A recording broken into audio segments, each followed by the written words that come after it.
My name is Gretchen Ellis. I am 34 years old, a project manager in tech here in Boston. Single, no kids, and the one who keeps the bills paid in our family home. It was New Year's Eve, December 31st. I had just stepped off the train from New York after a long, exhausting business trip. My body ached from hours of sitting. My mind was already picturing the moment I would walk through the door, hug everyone, hear the fireworks outside, and finally feel like I belonged somewhere for one night. That small hope was what kept me moving through the cold station platform and into the taxi. But when I pulled into the driveway of our suburban house in Boston, everything felt wrong. The house was completely dark. No Christmas lights, no glow from the windows, no sound of music or laughter leaking out. It looked abandoned. I paid the driver, grabbed my suitcase, and walked up the path with a knot forming in my stomach. I unlocked the door and stepped inside. The air was stale. My suitcase wheels echoed loudly on the hardwood floor. I called out, "Dad, Mom, Ashley." No answer. I dragged the suitcase toward the kitchen, hoping to find at least one sign of life. That was when I saw the piece of paper on the table held down by a coffee mug. I recognized Dad's handwriting immediately, with Mom's neat signature and Ashley's quick scrawl underneath. The note was short and cold. "We flew to Vegas for countdown. Take care of Grandpa Harold. He's just lying there anyway." My heart slammed against my ribs. I dropped the suitcase and ran upstairs to Grandpa's room, terrified of what I would find. If you've ever come home on a holiday night expecting warmth and family, only to find an empty house and a note that changes everything, drop a comment below. Tell me where you're watching from right now, what time it is where you are, and whether you've ever felt that same sinking feeling. I read everyone. Stay with me, because what happened next still keeps me awake at night. The room was dark and stuffy, the air thick with the smell of damp sheets and leftover food that had gone bad. Grandpa Harold lay motionless on the narrow bed, his skin pale and cracked lips dry and split chest rising in shallow, uneven breaths. It looked like he hadn't had water or food in at least 2 days. My heart pounded as I rushed to his side, touching his wrist. Cold, too cold. Panic surged through me. They had left him like this since the afternoon of the 30th, while they flew off to Vegas for their party. I ran downstairs to the kitchen, filled a glass with warm water from the tap, grabbed a clean spoon from the drawer, and hurried back up the stairs. Gently, I lifted his head with one arm and let tiny drops trickle between his lips. At first, nothing happened. Then a weak swallow barely there. I kept going slowly, terrified of choking him. I wet a washcloth under the bathroom faucet and wiped his face, his neck, the grime from days without care. From the closet, I pulled a clean flannel shirt, the soft one I had bought him last month, and changed him as carefully as I could, supporting his weight against my shoulder. All the while, tears streamed down my face. How could Dad do this? How could Mom and Ashley just walk away? They knew he depended on us.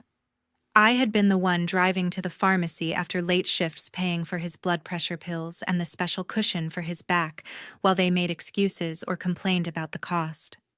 As I adjusted the pillow behind his head, his fingers suddenly tightened around my wrist, not strong but desperate, like someone clinging to the last thread of life. His eyes cracked open, hazy but focused on me. In a ragged whisper, barely audible over the distant boom of fireworks outside, he said, "Don't. Call ambulance. They want me dead." I froze, my breath catching. Who wants that?" I leaned closer, voice trembling. He managed a faint shake of his head, a gesture for silence. His breathing steadied slightly as I continued giving him sips of water. I stayed by his side for what felt like hours, feeding him more liquid little by little, wiping sweat from his forehead, talking softly to keep him conscious. "It's okay, Grandpa. I'm here. Just swallow slowly." Slowly, color returned to his cheeks. His eyes cleared a bit. He was still weak, his hands shaking but alert enough to speak in short, labored sentences. "I made mistakes," he rasped, I controlled your dad too much, kept the money tight, made him feel small. Now they turn on me. The words hit me like a slap. I had always known Grandpa was strict with money, that Dad resented him for it, but hearing it from his own mouth made it real. He pointed weakly toward the nightstand drawer. Lock the door. Close curtains. No one comes. Bah! I stood up, crossed the room, turned the lock with a soft click, and pulled the heavy drapes shut, blocking out the faint glow of neighborhood fireworks. The room grew even darker, lit only by the small lamp on the dresser. Back at his side, he nodded toward the drawer again. I opened it. Inside was an old smartphone screen, cracked, but still glowing when I pressed the power button. I set up camera app long time ago, he whispered. Look. I opened the app, hands shaking. It showed live feeds from small hidden cameras around the house, the living room, kitchen, hallway, even the front porch. He had been watching everything. My stomach twisted. Was he really as helpless as he seemed, or had this all been some kind of test? The thought made me uneasy, a cold doubt creeping in. I glanced at him, searching his face for answers, but he only closed his eyes again, exhausted from the effort of speaking. I sat back on the edge of the bed, the phone in my lap, staring at the screen. The feeds were quiet now, the house empty, except for us. Fireworks boomed again outside, marking midnight, the start of a new year. But inside this room, time felt frozen. Whatever came next, I knew I couldn't walk away. Not yet. Not until I understood what he meant by, "they want me dead," and why he had been watching us all along. I stared at the cracked screen of Grandpa's old phone, the app open to a grid of live feeds. The house looked eerily empty downstairs. No movement in the living room, no lights in the kitchen. The front door closed tight. Their suitcases were gone from the hallway, the ones I had seen stacked by the door before my trip. They really had left everything behind except him. Grandpa tapped the screen weakly with one finger. Screenshots. From their group chat. I got access through Ashley's old phone. She never changed the password. He swiped and a series of images loaded. The first was a photo Dad had sent 2 days ago, a scan of the house deed, and a few pages of trust documents circled in red ink. The caption read, "Waiting until after New Year's to list with the broker. Market's hot right now." Mom's reply came right after. "Once it's sold, we split the cash. Ashley can get that condo she wants in the city." Ashley had added a string of heart emojis and a voice note I could play. Her voice was casual, almost excited. "Grandpa probably won't make it past next week anyway. Gretchen will have to move out. The house is ours then. No more sharing with her." The words landed like punches, not outright threats, nothing that said kill him or poison him, but the intent was crystal clear. They were waiting for him to die naturally, or not so naturally, so they could cash in. And me, I was just an obstacle, someone who would be pushed aside once the money came through. My own family saw me as expendable. I felt sick. The room spun for a second. I looked at Grandpa, searching his face for some sign this was a misunderstanding. His eyes were tired but steady. "I pushed your dad too hard when he was young," he said in that same raspy whisper. "Kept the trust tight, made him beg for every dollar. Told him he had to earn it. He hated me for it. Now they're turning it back on me. Payback." His words hung in the air. I thought about all the times Dad had complained about Grandpa being controlling, about Mom sighing that family money should be for the kids. About Ashley rolling her eyes whenever I mentioned Grandpa's medications. It had always felt like background noise. Now it clicked into place. Grandpa watched me closely. "You wondering if I'm telling the truth, or if this is some game?" I swallowed hard. "I don't know what to think." He nodded slowly, as if he had expected that. "Fair. I haven't been a good man. I held the purse strings like a weapon. Thought it would make them stronger. It only made them resent me. Now they want what's left." He paused, breathing shallow. The trust is real.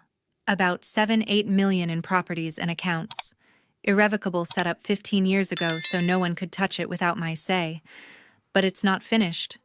I never named a successor trustee. That's where you come in. My pulse quickened. Me. If you walk away now, call the ambulance, tell your parents.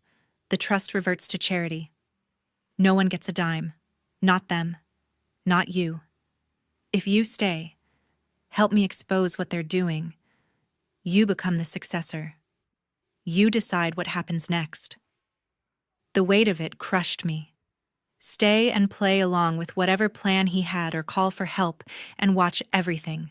The house, the money, any chance of reconciliation, vanish into a charity fund. I thought about the years I had spent covering bills, buying his meds, listening to their complaints, while they spent freely on vacations and clothes. I thought about Ashley's voice note, so light and careless. Grandpa probably won't make it past next week anyway. I looked down at him. He was waiting, eyes fixed on mine. What do you want me to do? I asked quietly. Nothing yet, he said. Just don't call anyone. Watch with me. See how far they'll go. Then decide who you are. I set the phone on the nightstand screen, still glowing with those damning messages. The fireworks outside had died down, leaving only silence and the faint tick of the clock in the hallway. I didn't know if I was angry, scared, or something worse. Curious. But I knew one thing: I wasn't leaving this room until I understood exactly what kind of family I had come home to. The phone screen dimmed as the live feeds went quiet, leaving only the faint glow from the lamp to light Grandpa's face. He shifted slightly against the pillows, wincing from the effort, then fixed his eyes on me with a look that mixed regret and determination. The trust is called Bennett Family Irrevocable Trust. He began, voice low but steady. I set it up 15 years ago, right after your dad started showing signs he wouldn't handle money well. 3 properties in Boston, this house, a duplex in Dorchester, and a small commercial building downtown. Plus liquid accounts that add up to around $7 or $8 million total. Irrevocable means once it's funded, I can't take it back or change beneficiaries on a whim. The whole point was protection. From bad decisions, from creditors, from family squabbles. I listened without interrupting, the weight of the numbers sinking in. 7 or 8 million. Not the kind of fortune that makes headlines, but enough to change lives in a quiet way. Enough to make people wait for someone to die. I'm the trustee right now, he continued. I control distributions, investments, all of it. But I never named a successor trustee. That was deliberate. I wanted to see who would step up when the time came, who would act with responsibility instead of greed. Your dad. He never did. He borrowed against the properties early on, got in over his head, and blamed me when I said no more. I tightened the reins. Thought I was teaching him a lesson. All I did was breed resentment. His breath caught and he paused to swallow. I handed him the water glass again. He took a slow sip before going on. Your mom enabled it. She liked the lifestyle. Vacations, new furniture, Ashley's dance classes. They all got comfortable living off what the trust allowed. But when I started getting sick, really sick, the mask slipped. They stopped visiting, stopped asking how I felt. They started talking about what would happen when I was gone. That's when I knew. I felt a twist in my chest. And Ashley. She's young, 28. Thinks the world owes her. She grew up hearing your dad complain about me. She never saw the man who built something from nothing, just the old guy who wouldn't open his wallet. So she decided the wallet should open when I'm not around to stop it. He looked away for a moment toward the closed curtains. I regret a lot. I manipulated your dad when he was younger, held the purse strings like a leash, made him feel small so he'd try harder. It backfired. Now they want revenge, and you're caught in the middle. The silence stretched. I could hear my own heartbeat in the quiet room. Outside, the occasional fireworks still popped, but the big show was over. Midnight had passed. A new year had started without fanfare. "So what happens now?" I asked. "The trust has a clause," he said. "If I die without naming a successor trustee, or if the named successor refuses, or is deemed unfit, everything reverts to a charitable foundation. Elder care programs mostly. No one in the family gets a cent. But if you agree to be successor, you get the role. You decide distributions. You decide if they keep the house, the allowances, any of it." I stared at him. "You're putting that on me." "I'm giving you a choice," he replied. "Call the ambulance now. Get me to the hospital. Your parents come back, everything goes back to normal. Until the next time they leave me alone. Or stay. Help me draw them out. Let them show who they really are. Use the law to make it official. No violence. No tricks. Just truth." My mind raced. Calling 911 would save him immediately. Doctor's IV fluid safety. But it would also end whatever this was. The trust would stay in limbo, and my family would keep pretending nothing happened. They might even blame me for overreacting.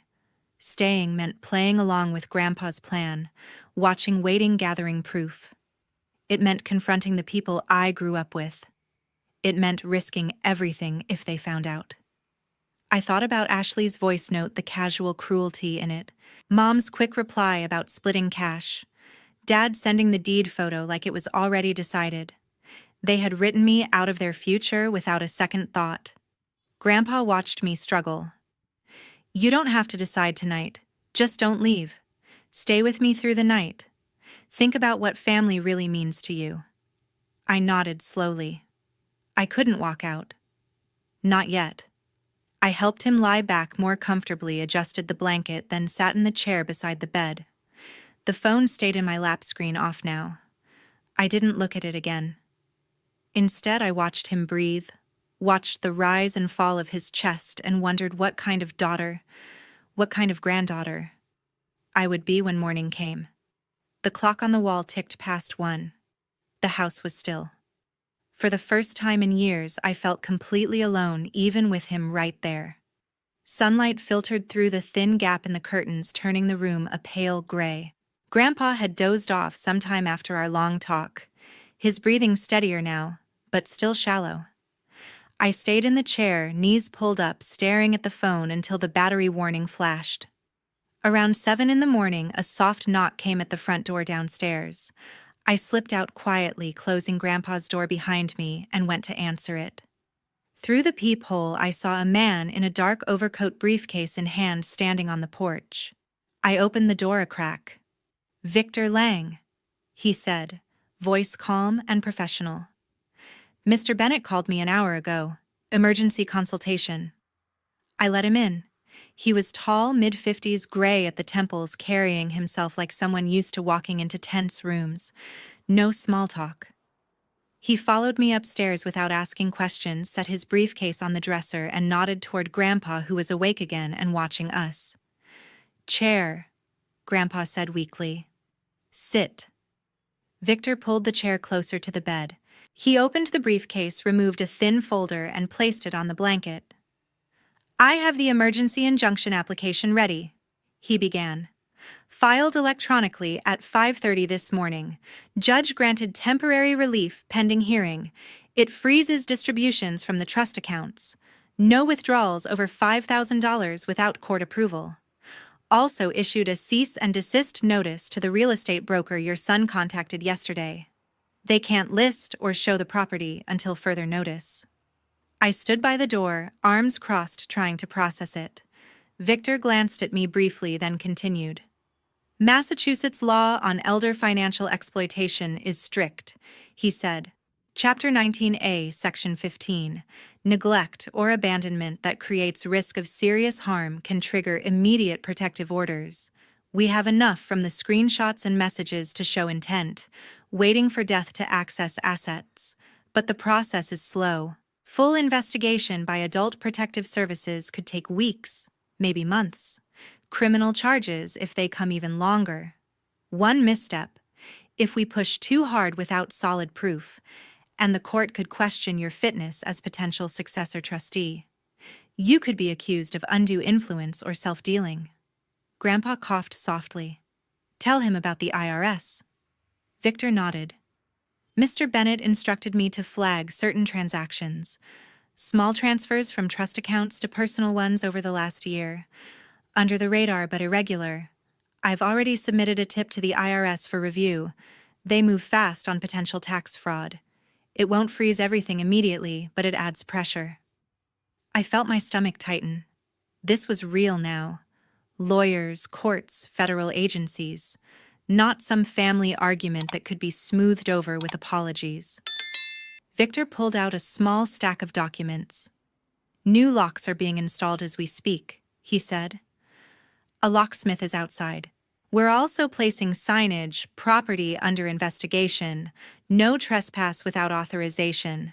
Standard procedure to deter unauthorized entry while the injunction holds. He turned to me directly for the first time. Miss Ellis, you're in a difficult position. If you accept successor trustee role, you'll have fiduciary duty, loyalty to the trust, not to family members. That means denying distributions if they're not in the trust's best interest. Your father, mother, sister, they'll see it as betrayal. If you refuse, the trust defaults to charity. No one gets the assets. Either way, relationships may not survive. I looked at Grandpa. He was watching me again, that same steady gaze from last night. I told you last night, he said. Stay. See it through. But this is your choice. Victor closed the folder. I need your decision on the successor designation by end of day. The injunction expires in 72 hours unless we file for extension. Until then, the freeze is partial. Enough to stop major moves, not enough to starve them out. He stood gathering his papers. I'll be back this afternoon with the locksmith's report and updated filings.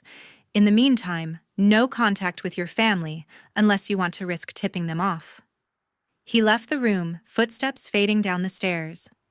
I heard the front door open and close, then the sound of tools outside.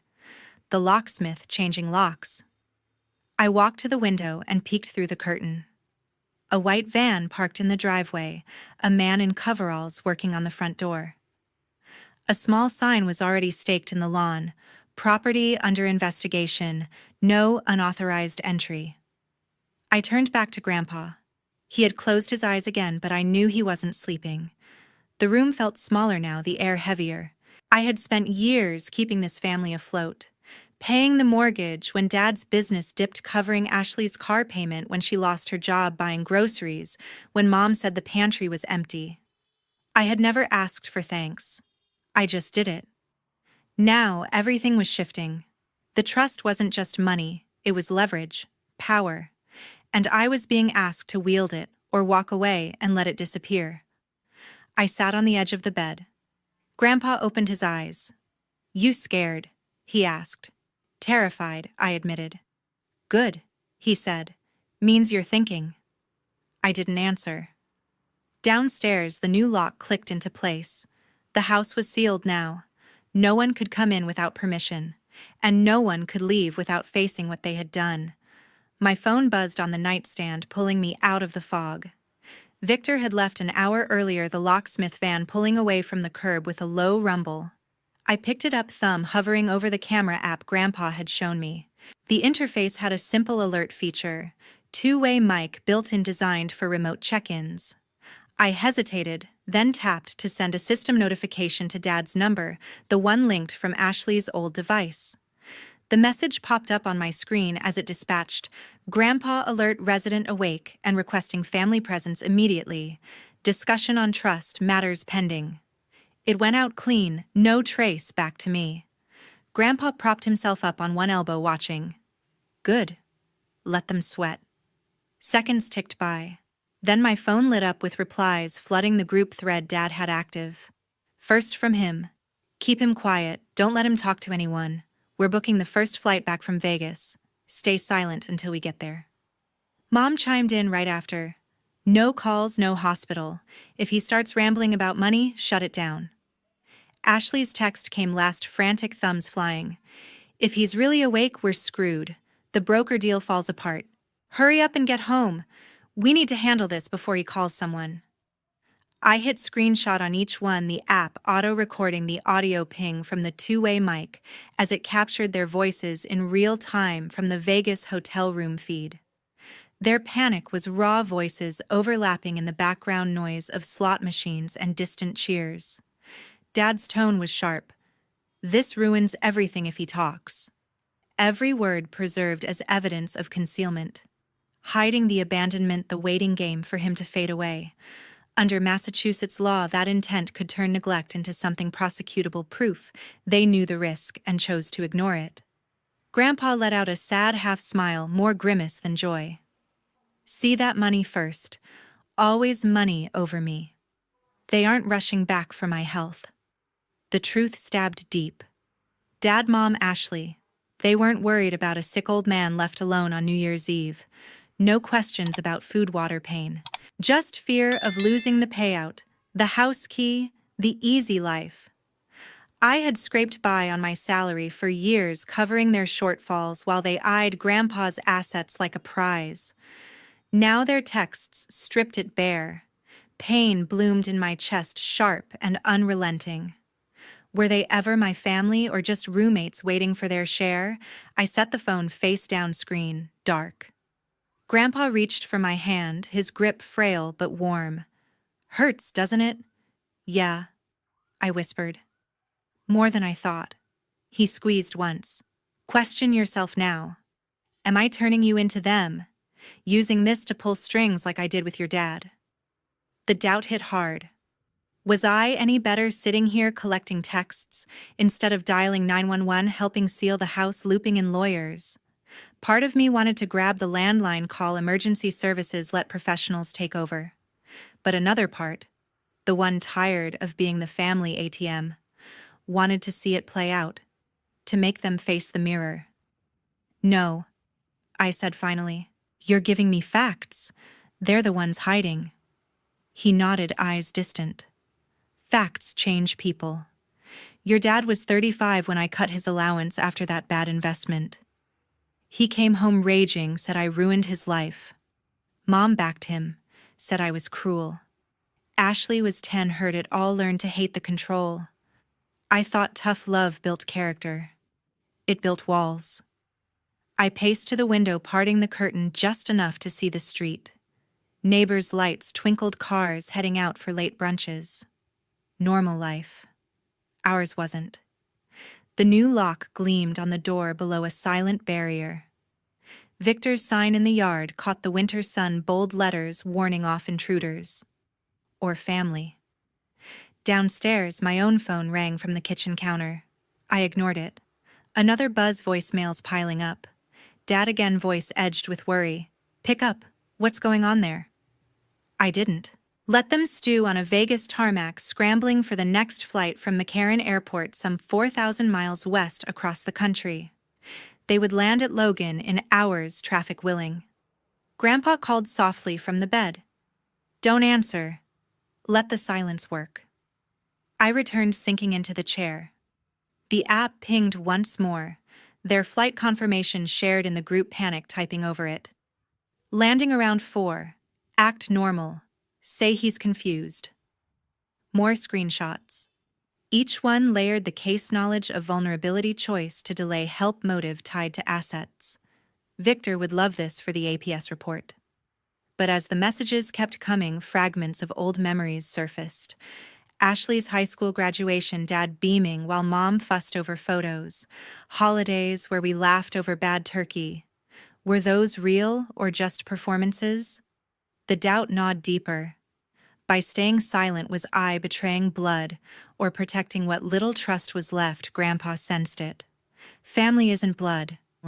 It's who shows up when it counts. They didn't. You did. Simple words, but they anchored me.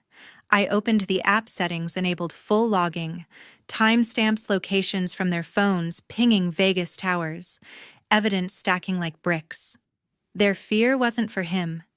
It was for freedom slipping away. No more unchecked spending, no quick sale to fund dreams. The partial freeze Victor enacted meant credit cards declining, mid-swipe, bills stacking at home. A final text from Ashley. Gretchen, if you're seeing this, don't do anything stupid. Irony burned. Stupid was leaving him parched, plotting behind backs. I powered off the phone, setting it aside. Grandpa relaxed back, exhaustion claiming him again.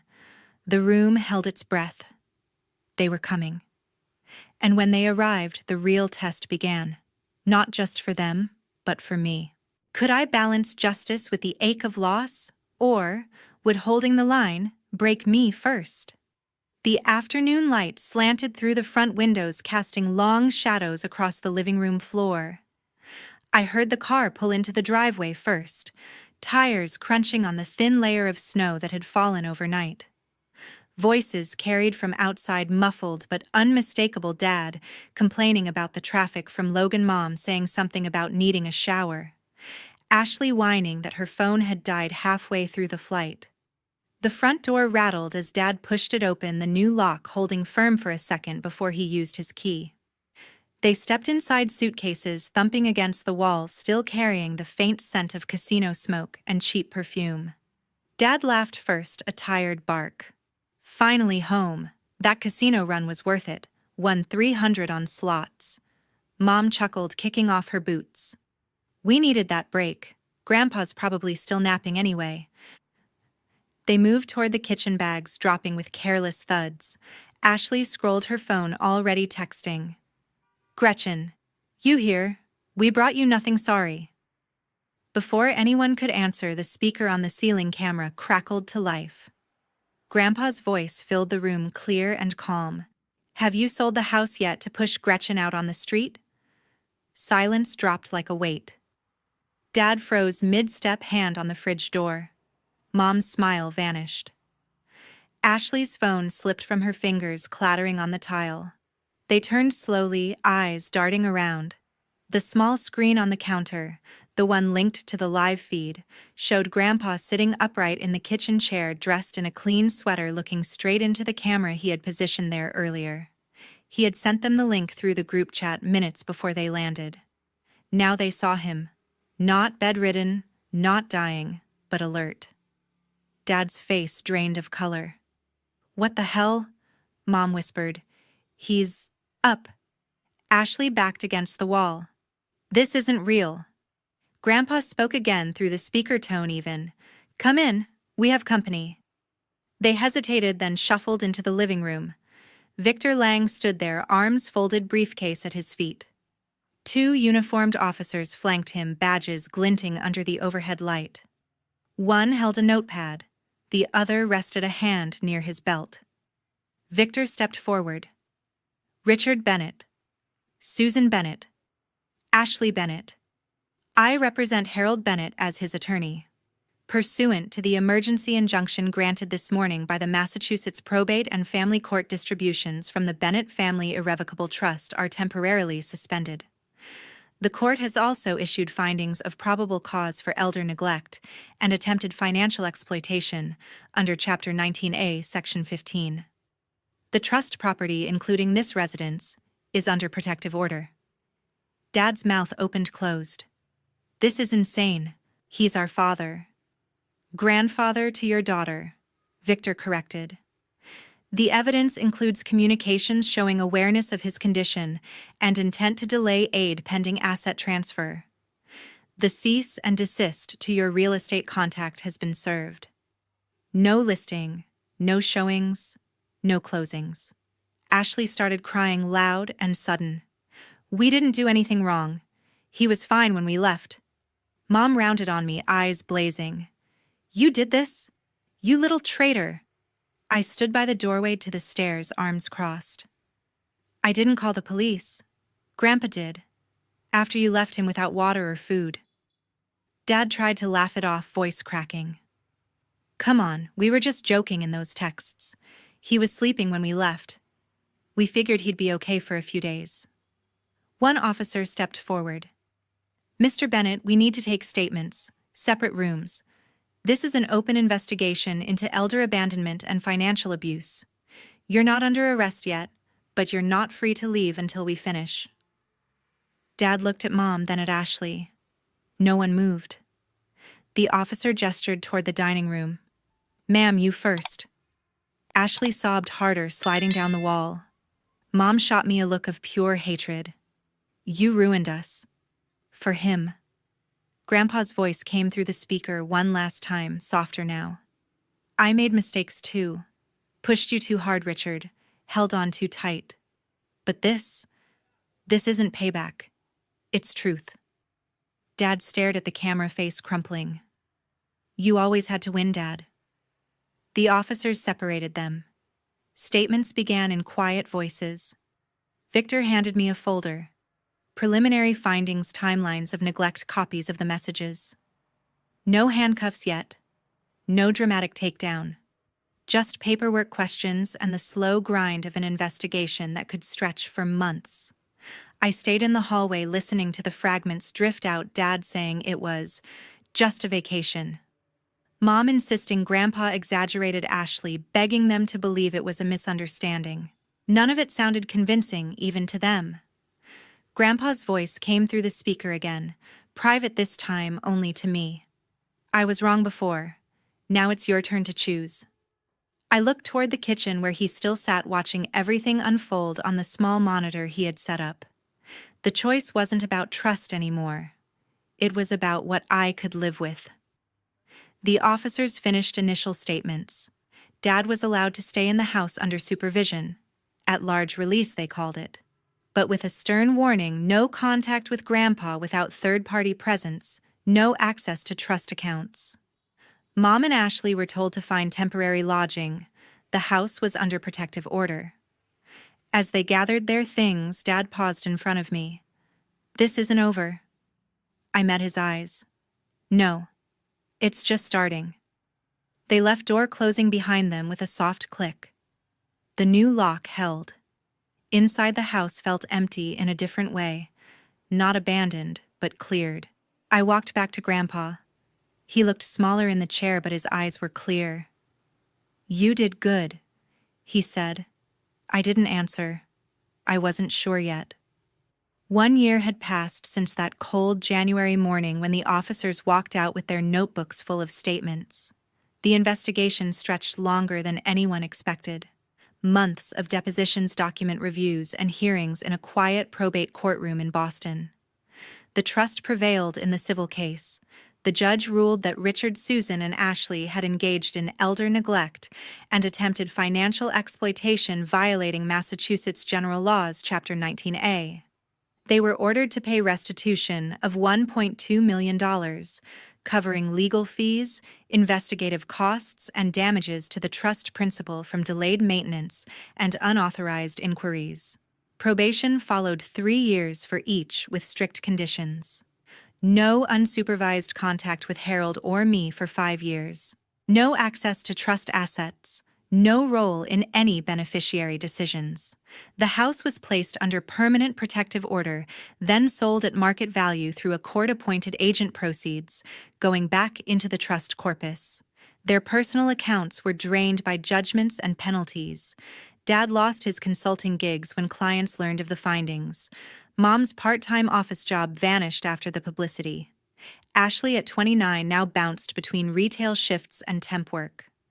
Her dreams of a city condo reduced to a rented room in a shared apartment on the edge of the city.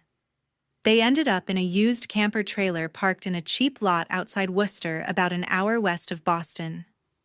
I saw photos once, a faded white RV with peeling decals, extension cords snaking to a utility pole. They lived there together, cramped and quiet, arguing over grocery money and whose fault it all was. No more vacations. No more easy credit. Just survival. I refused every distribution the trust could have sent my way. The successor trustee role was mine, now finalized by court order, after I proved fiduciary fitness. No self-dealing, no undue influence. I redirected funds to elder care initiatives, subsidized assisted living for low-income seniors, legal aid for abuse victims programs that matched volunteers with isolated older adults. Grandpa moved into a high-quality assisted living facility in Cambridge, a place with wide windows, daily activities, and round-the-clock nursing. He had his own room, a view of the Charles River physical therapy 3 times a week. He was stable, healthier than he had been in years. I visited twice a month.